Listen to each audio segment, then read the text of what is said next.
Hello culture eaters, I hope you're having a fabulous day today, and I have a special video. I am going to review 3 cookbooks for you today, all 3 different topics, so it should be interesting. We're going to see a cross selection of different cookbooks that are out there that you can buy and make recipes from. The first one we will look at is called The Complete Sous-Vide Cookbook by Chris McDonald, and this was sent to me by Robert Rose Publications, and this is a book about sous-vide cooking. I don't know if you are familiar with it or not, but it is the idea of cooking your meat, or it can be a vegetable or all kinds of recipes, under a plastic bag where all the air has been removed, and it is submerged in water. The water is kept at a very specific temperature, and according to the recipes, you know how long it takes to cook the meat.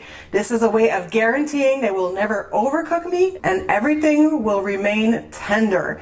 You probably had it in restaurants, you just did not know it. They often prepare meats and fish and poultry ahead of time with sous vide. I bought for myself an Anova sous vide cooker, which is like a cylinder that you can put in any recipient that you have. It's the cheaper alternative to use at home. So that's how I've been practicing a little bit my sous vide cooking. I will place a little video right here where I show you my cooking some salmon sous vide.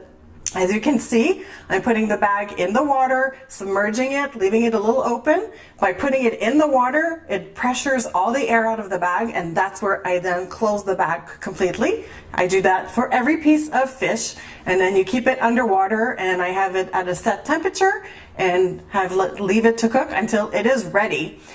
I like to cook fish the best this way. It looks uncooked on the inside, but it falls apart with a fork, and it's just perfect. With salmon, you can either just have it like that once it's ready, you kind of consider it poached, or you can sear it briefly at a very high temperature on a pan to get a nice crust coating on top of it. And the next piece that I have in the video, pork chops. And very lovely, seared those at the end. The pink, beautiful meat inside, which is the proper way of cooking it, and it's fine nowadays to have slightly pink pork. It's just absolutely melt in your mouth, wonderful. So this is a great book because if you don't have a cookbook for sous vide, you're kind of limited in the kind of recipes that you might want to do. And this book covers all the different equipments that you can need, the different techniques. It explains to you really the idea behind it, how it's cooked properly. And you have several chapters. So you have all kinds of vegetables. There's all kinds of meats, all your porks, lambs, beef, chicken, fish, seafood. You even have a dessert section with a couple of things that you could try under sous vide. And there's a lot of really good accompanying recipes as well, like sauces and things that you would do not in the sous vide, but that you could do along with it. So if you're just exploring sous vide, and I really recommend that you get this book. It's a great one for sous vide cooking. The next book that we have is Eclairs. Easy, Elegant, and Modern Recipes. This is also by Robert Rose Publication and written by Christophe Adam. I'm not sure if he's French or not, but yeah, I had like an eclair craving a little while ago, so when the opportunity came up for me to review this book, I was thrilled.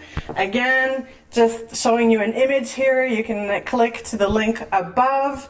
I made it's a long video, it's a 20-minute video on how to make eclairs, but it really shows you all of the steps that are covered in the book on how to achieve a really, really amazing proper eclair. It's not complicated, it just takes a little bit more time to do all the steps. And look at these gorgeous eclairs. I love these pretty eclairs. They are so in right now. This book just demystifies everything. The pictures in this book are amazing. Like, they are just gorgeous, and it's really helps you understand how to do eclairs on your own without being as intimidated. There's just some fabulous, fabulous ones in here. Here is a great shot of showing you how to dip eclairs. The book goes through every possible technique to make sure that it's a success. Let me just read to you some of the eclair recipes that we have here. We have hazelnut praline eclairs, raspberry passion fruit eclairs, raspberry cherry sugared almond eclairs, fig eclairs, pistachio orange eclairs. That's just some of the long list of wonderful eclairs that you can make in this book. So again, the book is Eclairs, Easy, Elegant, and Modern Pastries. Our last book is Grilled Cheese and Beer. Grilled cheese is, again, super popular, written by Kevin Van Blarcom and James Edward Davis. I hope I am not massacring names here. And this is published by Hatherley Press or Publications, and they are the ones who sent me this grilled cheese and beer. I'm going to show you right now again a video. I made one of the grilled cheeses in the book. I made the Johnny Apple cheese. Really like this grilled cheese. You have a nice big, I used my sourdough bread. I didn't exactly follow the one in the recipe. And I had some smoked cheddar. They say Adirondack cheese, cheddar cheese. We don't really have Adirondack, but I figured, you know, strong cheese would be nice. And again, some green apples are sliced in there, and some bacon. Magic word, bacon, bacon, bacon, bacon makes everything so good. They suggested to pair it with a European styled lager, like a Heineken or a Grolsch. I decided to pair it with a local brewery beer in Quebec called Creemore Springs Premium Lager. You'll see a little clip of it in the video, and I thought it was a really good combination as well. And I used the bacon fat from the pan from cooking my bacon slices instead of buttering the bread. Yeah, it was like a heart attack on a plate, but it was phenomenal. It was really good. Had a nice, just brown, crispy outside to the bread. It was really good. So this is a book written by two young guys in their early 20s that have a really big passion for brewing and grilled cheeses, obviously. And you can totally tell that this book is written by young guys. I like how they have the recipes a bit divided. You have like the really easy stuff at the beginning, nothing too complicated, nothing too fancy. Then it kind of progresses into different chapters into more and more complicated and elaborate grilled cheeses, which is really nice. I have some issues. Again, one of the reasons I say, I mean, this is a great book for like a single guy who just moved out, who's starting to cook and stuff like that, or anybody that's just starting to cook. Any book that uses bologna in an ingredient in a recipe kind of loses a few stars in my book, unfortunately, but hey, to each his own. I found also the instructions weren't always 100% clear. I mean, I know it's a grilled cheese and it's not rocket science, but if, let's say it is a guy who just moved out and he doesn't know exactly at what point he's supposed to butter his bread, it's not always clearly written out, so that was a bit of a comment I have about this book. It could be a little better described in certain areas. And there's some really fun, I like this one, the bee's knees, which has some honey as well in it, and it gets into like a hamwise gammy or gamey, I'm not sure if I'm pronouncing that properly, with like spinach and havarti and mustard and honeyed ham, Maui wowie. I'm assuming that's going to have some pineapples in there. Yep, and Spam. Okay, lost a couple more stars there. We've got Spam. The Ickle Pickle is a fun one too, with grilled eggplants. Okay, we're getting better. We have grilled eggplant here, and some potato bread, mozzarella, and some pickles.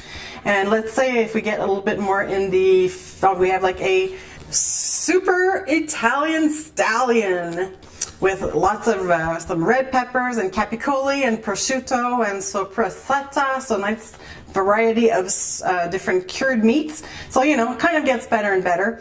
And again, every single grilled cheese is paired with a beer. There's so many beers out there right now. There's so many microbreweries. There's so many specialized beers. It is really an art form. It's like wine, to choose the right beer to go with the right food. And the guys here have really done a great job on pairing their grilled cheeses with some fabulous beers. I also find plenty of inspirations in it for somebody to, know my way around the kitchen a little bit more. So really fun book to have. I really hope that you guys enjoyed this cookbook review. Make sure to check out the Eclair video as well if you're interested in learning on the proper steps to do an eclair from start to finish. And if you're interested in these books, I'm going to have the links down below in the description. Also, if I have a blog post associated with them, you'll find it below. And thank you so much for watching. Let me know if you enjoyed having these reviews, and I'll do more. Please comment in the box below. Make sure to like this video if you liked it, and subscribe. You have to subscribe, because if you don't subscribe, you're gonna miss all the awesome culturEatz videos to come. So I will see you very soon again, and take good care. Bye.